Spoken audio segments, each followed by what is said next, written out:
Well, and it's the economy. We have to speak about the RBI Monetary Policy meeting starts today. And it's starting in a most challenging global context. The US 10-year yields have shot up by 20 basis points this week to a 16-year high of 4.84%. US yields are almost 1 percentage point above where they were when the Reserve Bank last met in August.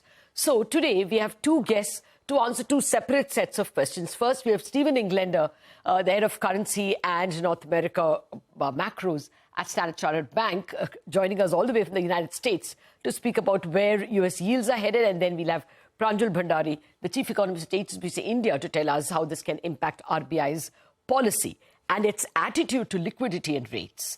Pranjul and Steve, thank you very much. Pranjul, with your permission, may I start with Steve because I think it's midnight for him.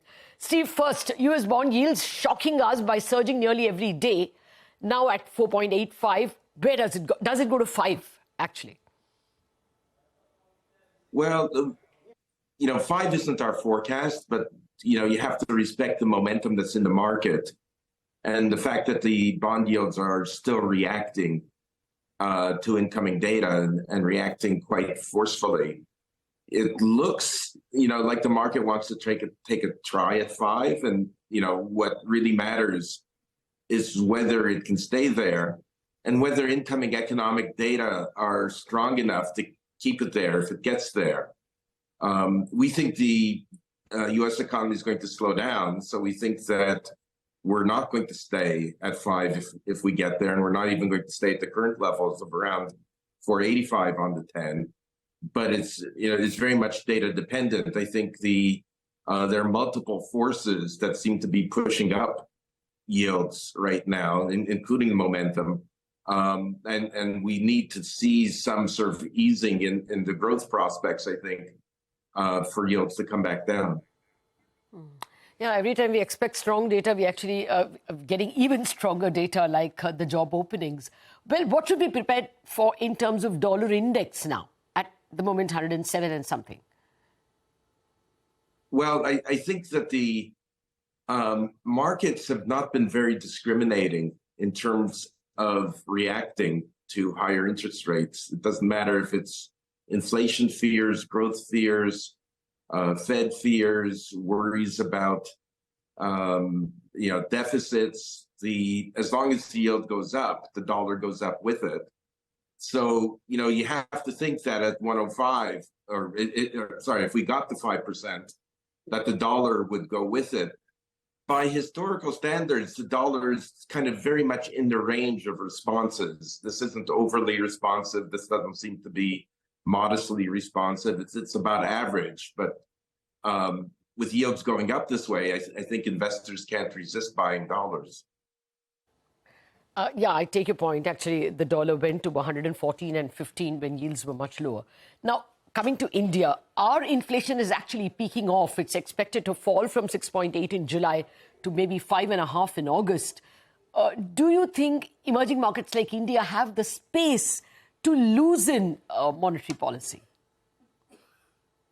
I think it's very hard. I think that as a generalization, and not speaking particularly about India, but I think as a generalization, emerging markets find it very hard to ease rates when U.S. rates are going up. I think, India's growth prospects are fine. The macro picture looks fine, but it's still a, difficult situation when dollar yields, which are viewed as being relatively risk-free, are so attractive, particularly when they're so attractive at the short end. So you're not even taking duration risk.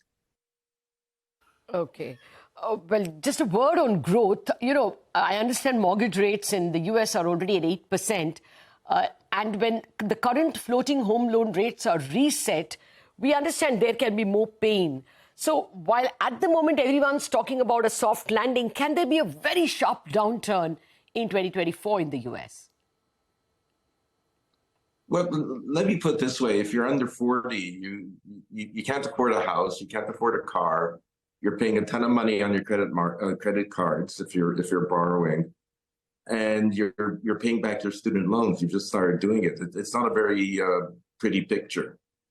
So you can't preclude the possibility that we have a sharp economic slowdown. We also know there are issues with regional banks, still the imbalances in duration of assets and liabilities. We know there's issues with commercial real estate.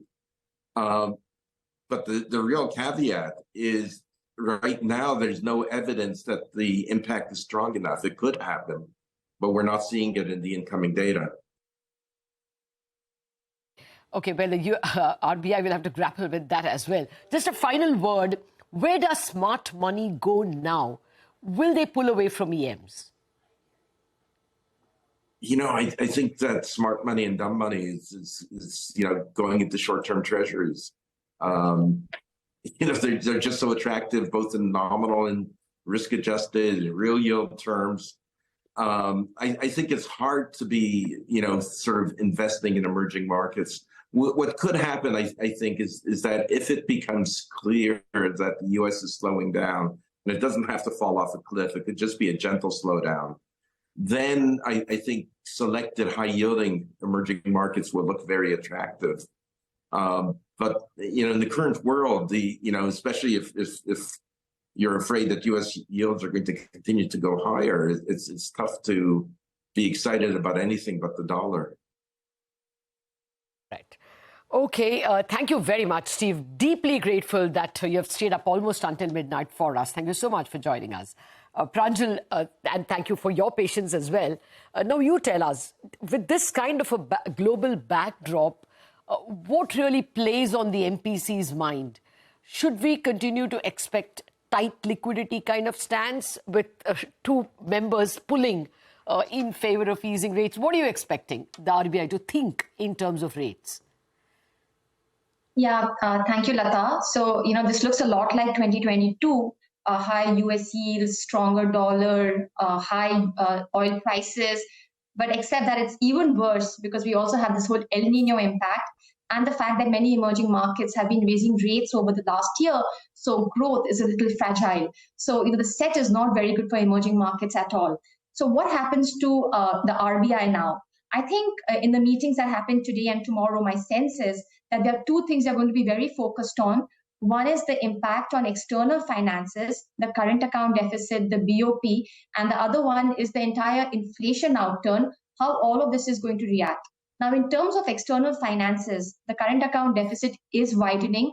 Oil prices are rising. We have this rice export ban. All of that is going to widen the current account deficit, which averaged about 0.6% of GDP last 2 quarters, but could widen all the way to 2.5% of GDP in the next 2 quarters. And the BOP could go into deficit, not just because of the trade balance worsening, but also because FDI inflows have been weak. We're seeing portfolio outflows from equity markets. So that keeps the rupee in a very fragile place. And my sense is at this point, the RBI will be most risk averse, will not want to take any sort of challenges or make any new changes. So in terms of what they do on Friday, my sense is no change in stance, no change in rates. They keep talking about the 4% target to double down on their inflation objectives and make sure people are aware about that they want to go all the way to 4%. Liquidity is something I think they will keep extremely tight. So far, they've been using very temporary measures like short duration VRRs or FX swaps. My sense is they could eventually move to even longer duration VRRs and FX swaps. And if need be, perhaps also get into more OMO sales and even a CRR hike. So I think everything is back in the table and the RBI will want to sound as hawkish as it can. Oh, really? I mean, when we did the poll, we did get much of what you said. Ritu's poll said 100% no change in hike and stance. But you think even CRR hike is on the table?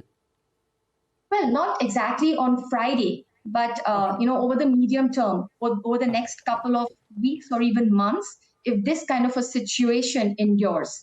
For now, I think it will, probably just double down on all these temporary liquidity measures. But if this is something that's going to continue, nothing is, out of the table. I think everything will have to be considered. Okay, just train our eyes to what we should watch, or train our ears to what we should hear on Friday. What will you specifically watch out for? Look, I would want to see if they make any changes to their inflation forecast. They're likely to unveil their March 2025 inflation forecast as well. Yes. I Yes. think that's going to be a very important print. If it's more than 5%, my sense is they're giving a strong signal that there are no rate cuts in the system for the next 1.5 years. But if it is lesser than 5%, my sense is that the signal they want to give is that look, things are bad now, but maybe in a couple of quarters things become better and there may be some space for easing as well. So I think the inflation forecast will be very meaningful. The second thing I would look out for is their statements on liquidity. How far are they ready to go? Right now, it's mostly been using the temporary measures. But when will they get to permanent measures? How harsh could it be for the markets? Like, could there be a CRR high? Could there be a major OMO sales going forward? I think these are the two things I look out for. Okay, what are the chances that they sound? I mean, we're all going to ask them that question. What's RBI's thinking on how India will be impacted by the high US yields? What are the chances that they say that we are largely insulated? Will that be a very dovish answer? Well, they'll probably say that, and I think like they've done in the past, they'll say how the rupee has been relatively stable despite all the global changes. So I think they will say that, but in a way, my sense is that they have to say that to sort of ensure that people don't go into panic. But the truth is, I think they are on guard. Okay. Yeah, well, they ought to be. I don't know if you noticed in the last BOP numbers, remittances fell. I mean, historically, quarter after quarter, our remittances keep rising. But this time they fell. Quite clearly, some people out there are keeping it in US treasuries and not bringing it back. So they, I guess, would worry. Pranjul, a word on growth. I mean, those tax collection numbers were brilliant. Income tax collections rising 37%. Corporate tax not so much, perhaps 15%, but overall direct taxes 26%. Do you think somewhere growth is really strong?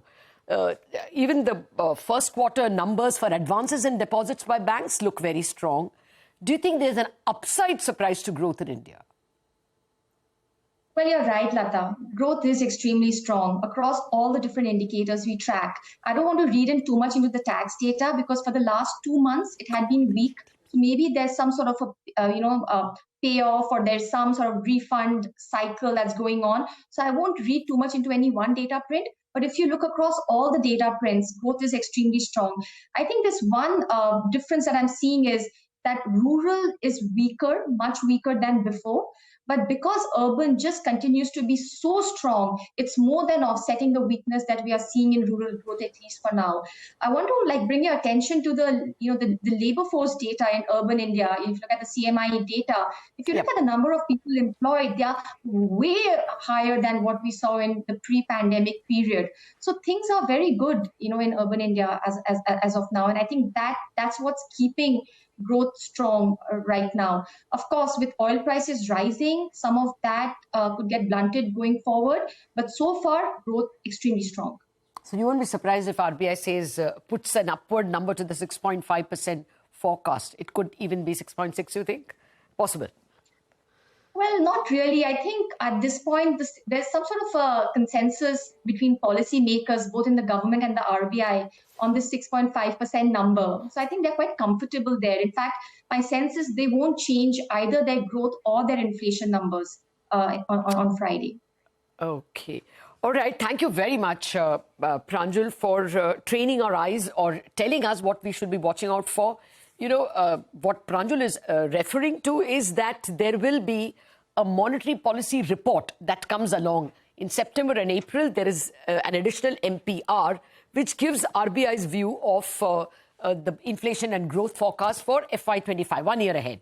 And that's what she's saying. If that FY25 March, the inflation number is 5, then the Reserve Bank is telling you to be careful. If it is ready to bring it down towards 4.5 or thereabouts, then the Reserve Bank is saying that there is some hope of cuts maybe next year. So that would be an important number to watch out for. And whatever they do and say on liquidity will be very important, of course. 10 a.m. Friday is when we will know it all. Thank you very much for watching this special edition of It's the Economy. Wrap up on Bazaar. Chartbusters.